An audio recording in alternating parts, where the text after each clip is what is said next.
Okay, welcome back. So what I'm going to show you in this tutorial now is basically how to use the pen tool to create necklines, create curves, and to create separate elements. So let's go over to our left-hand side here, and we have the pen tool. Let's just click on the pen tool. Let's just zoom in, and then with the pen tool, all we can do is simply click, draw a line, click, click. So this is a very simple way of creating shapes. Okay. You can maybe create a square and then you can close it as well. You see by that little arrow, you see that little circle just by the pen? That closes the object. Same with this one. We can then just close it. Okay, so this is how we use the pen tool, just by clicking.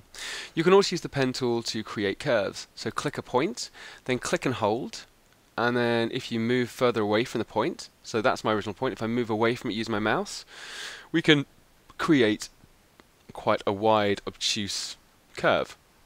The closer I go into that point, the more acute the curve is. Okay, so the closer I get, the more acute. Also, if you drag it, you can rotate around. So if you rotate your mouse around that point, you can see you can start to create some really interesting curves. It's a little bit like French curves or a pattern master. It's just a way of creating beautiful curved lines. And you can also then see it kind of goes on. You can just keep creating all random types of curves depending on clicking, dragging, clicking, clicking, clicking, dragging, and then you can also join that shape as well.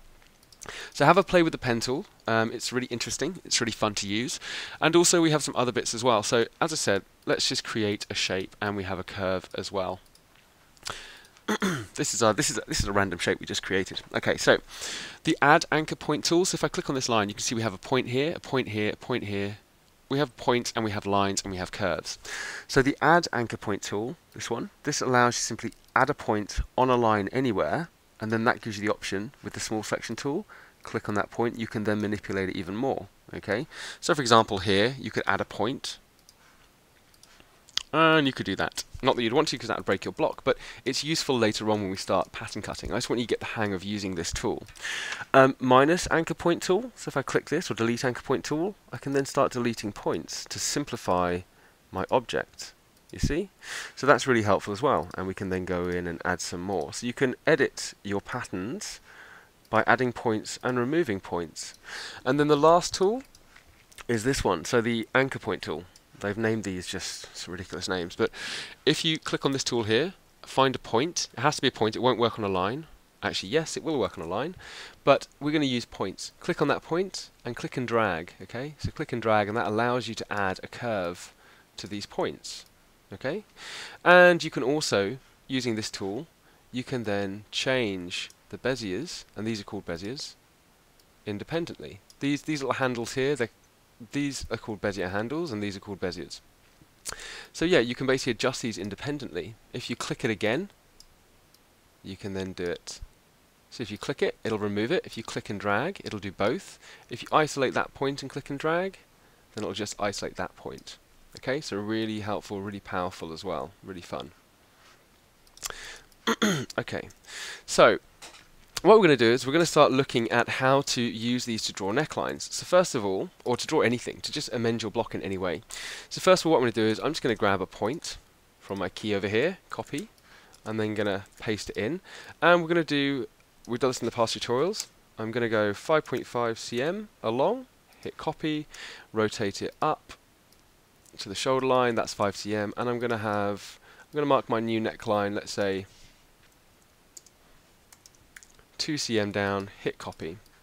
So what I'm going to do is my pen tool, I'm going to click on the pen tool, I'm just going to click on that point there, I'm going to click and hold on that point, and you see now we can create a really lovely neckline. If I hold down the shift key, it'll lock it to the horizontal. If you're closer to the diagonal, it'll lock it to the diagonal. And if you're vertical, it'll lock it to the vertical. So the shift key is very powerful. So I'm just going to hold down the shift key, and you see it locks it to the horizontal, so I get that really beautiful curve. Don't want to go too far, because that'd be a really weird neckline. Let's keep it simple. So about 90 degrees here, and about 90-degree offshoot angle there. And you see, look, it wants to keep drawing lines. So to remove this, just go to the little small selection tool, click it, and then it will just leave that line. You can then once again go back in. If you go to your anchor point tool, click on the line, and then if you're not so happy, you can drag it in, hold down the shift key to lock it. Yeah, there we go, something a little bit nicer. And we do exactly the same on the back as well. So let's just take these 2 points. As said, we went through this in previous tutorials, so have a look at that if you have no idea what I'm doing right now. Let's rotate it. There we go. So we have the same shoulder width here. Well, actually, what I should do, if we want to be sensible, but yeah, don't worry about this for now.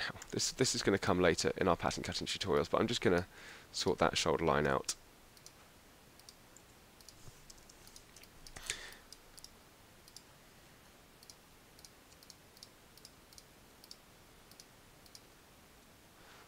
Yeah, let's just join those quickly. Sorry, just forget all this. Okay, so we have our shoulder line. There we go. I'm just going to take my other point, and I'm going to go, you know what, why don't we have like a nice deep V for this one. We're going to go down by 10 cm. Hit copy. Well, it's not really a D, it's more like a deep scoop. Get my pen tool, and this is what we're learning, is the pen tool. So we're just going to click, click, and then small selection tool, click off. And let's go to our anchor point tool, and let's just click and drag from that point until we get a nice scoop. This is roughly 90 degrees, this is definitely 90 degrees, and that's a nice clean block. And then what we can do is, just to really make sure that's pretty, we can just place this over here, go to rotation tool, and rotate that. Oh, hang on, it's going to fall off the board. I'm going a little bit ahead of myself here. This is just to show you, so don't worry about this. We're going to come to all of this later. Just going to place my block at the 2 shoulder points, hit the rotation key, rotate it in, and there we go. You can see you've got a really lovely, nice line over the shoulder. Anyway, we're not doing that right now. So that's essentially how you use the pen tool, and you can also add points. If we go to the plus tool here, we can add a point here perhaps, maybe a point here, and we can turn it into, let's say, we can pull this point out a little bit. Maybe we want to get rid of this completely. Maybe we want a square neckline, but we want a slight curve here. You can play around with this. Let's go back. Let's do that. So as I said, you can go to your plus anchor point tool. You can plus one here. Go to your small your small selection tool. Click and maybe drag it out. And then maybe you want to remove this shaping. Let's go to the anchor point tool and just click off. And this one still remains. You can either bring this back in or click on it to remove it, or maybe you just want to do it from this edge here. So you can play around with this, it really is quite fun. Different necklines. Here, let's do the same, let's add an anchor point. Let's get our small selection tool, click on that point, drag it out. Maybe we want to remove that shaping. Get the anchor point tool, click that. Maybe we want to just do a little bit of it. And that can be square. There you go, so there's different ways you can play around with these. So have a little look. Okay. Okay, so next what we're going to do is we're going to have a look at selection tools in the next tutorial. It's basically the reason why we use the big selection tool and the little selection tool from time to time. I'm going to give you a little bit of a detailed explanation about that. But yeah, just have a little play around. You can also not cut your block, but segregate your block up into different panels. So let's say, oh well, I want this to be here, for example, and then we're going to close this dart out. So the pen tool just allows you to draw on your block in any way you wish. Maybe you want to have this to be a curved line, and then we basically snip, snip. We can then duplicate that line, and then we can just rotate this out. I'm getting ahead of myself again, but that's okay. I'm just showing you maybe why you would use these pen tools. Let's take one of you, and then just rotate that closed. There you have a really interesting looking curved seam. So this is why we use the pen tool. And I'll come to separating panels later on. Yeah, let's just get rid of this because that's horrible. We'll use this for our next tutorial. Smashing. Okay, so yeah, next tutorial I'm going to show you a little bit about the direct selection, the small selection tool and the big selection tool, and also a little bit about grouping, which would be helpful. This is all a grouped item, whereas this is an individual item. Okay.